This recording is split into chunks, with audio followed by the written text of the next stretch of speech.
কক্সবাজারে নাসির উদ্দিন পাটোয়ারি সত্য উন্মোচন করায় বিভিন্ন স্থানে বাধা দেওয়া হচ্ছে বলে অভিযোগ করেছেন এনসিপির আহ্বায়ক নাহিদ ইসলাম।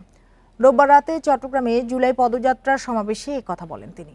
এছাড়া সমাবেশে অপ্রীতিকর ঘটনা এড়াতে আইনশৃঙ্খলা বাহিনীকে কঠোর হওয়ার দাবি জানায় দলটি। পদযাত্রার ২০তম দিন রোববার সকালে রাঙামাটিতে পদযাত্রা শুরুর আগে চট্টগ্রামে জুলাইয়ের শহীদ পরিবারের সাথে দেখা করেন এনসিপি নেতারা। পরে সাংবাদিকদের সাথে কথা বলেন নাহিদ ইসলাম। বলেন, স্বৈরাচারের দোসরদের বাধায় উপদেষ্টা থাকার সময় শহীদ পরিবারের জন্য নানা উদ্যোগ বাস্তবায়ন করা যায়নি।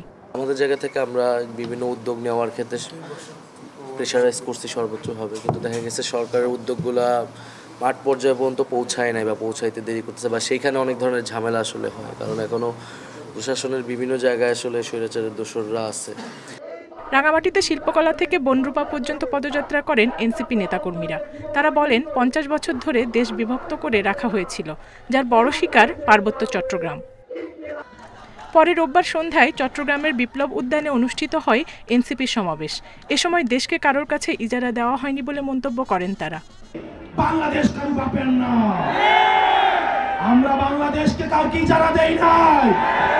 বাংলাদেশটা হচ্ছে জনতার।